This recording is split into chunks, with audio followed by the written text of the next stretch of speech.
Next time நீங்கள் ஊட்டி போனீங்கன்னா இந்த வீடியோவை உங்களுக்கு யூஸ்ஃபுல்லாக இருக்குங்க. அதுக்காக நம்ம சேனலை சப்ஸ்கிரைப் பண்ணி வச்சுக்கோங்க. நம்ம ஊட்டி போயிட்டு வரும்போது ரைட் ஹேண்ட் சைடில் பார்த்தீங்கன்னா ஆஷிப் பிரியாணி அப்படின்ற ஒரு கடை இருந்ததுங்க. இவங்க வந்து இந்த வேர்ல்டுலே பெஸ்ட் பிரியாணின்னு ப்ரூவ் பண்ணியிருக்காங்க. ஸோ ஏன்னு கேட்டிங்கன்னா இவங்க இந்த பிரியாணி வகையறாலேயே வந்து இவங்களுக்குன்னே தனியாக ஒரு ஸ்பேஸ் பிடிச்சி வச்சுருக்காங்க. நிறைய ஃபேன் பேஸ் வராங்க.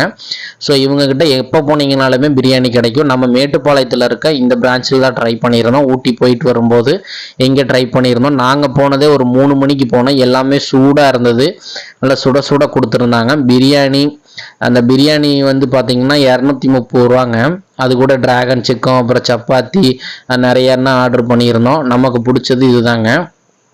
ஆர்டர் பண்ணதெல்லாம் நம்ம டேபிளுக்கு கொண்டு வந்து அடுக்கிட்டாங்க. அப்படியே ஒவ்வொன்றா ட்ரை பண்ணிடலான்னு நம்ம ட்ரை பண்ண ஆரம்பிச்சிட்டோம். அந்த பிரியாணி இந்த குண்டாவில் நிறையா கொடுத்துருந்தாங்க. எனக்கு அதுவே மேக்ஸிமம் பத்தலை சாப்பிட்டு முடித்தோன்னே. ஏன்னா சாப்பிட்டு முடிச்சுட்டு 2 பிரியாணி வாங்கினேன்னா எனக்கு ஒன்று மிஸ்ஸஸ்க்கு ஒன்று, அவங்களோட பிரியாணி நான் கொஞ்சம் எடுத்து போட்டுக்கிட்டேங்க. ஸோ பார்த்தீங்கன்னா ஃபஸ்ட்டு நம்ம ட்ரை பண்ணிடலாம். எல்லாமே தட்டில் அடிக்காச்சு. அடிக்க முடிச்சுட்டு ஒவ்வொன்றா நம்ம ட்ரை பண்ணிடலாங்க.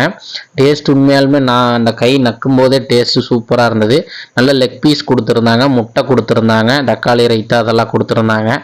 ப்ளஸ் நம்ம டிராகன் சிக்கன் ட்ரை பண்ணியிருந்தோம் இங்கே, அதுவும் கொடுத்துருந்தாங்க. அந்த லெக் பீஸ் எடுத்து கடிக்கும் போதே அப்பப்பப்பா டேஸ்ட்டு சூப்பராக இருந்தது. நான் சாப்பிட்டதில் 1-2 பிரியாணியில் இதையும் ஆட் பண்ணிக்கலாம் அந்த டேஸ்ட் லிஸ்ட்டில்.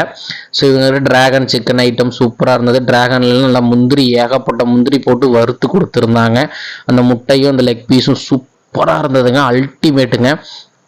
இவங்களுக்கு ஸ்டார் வந்து 10 ஒரு 9 கொடுக்கலாங்க. ஏன்னா அந்தளவுக்கு நல்லா இருந்தது. நான் சாப்பிட்டதுலேயே one of the best biryani இது தாங்க. தேங்க்யூ ஃபார் வாட்சிங்.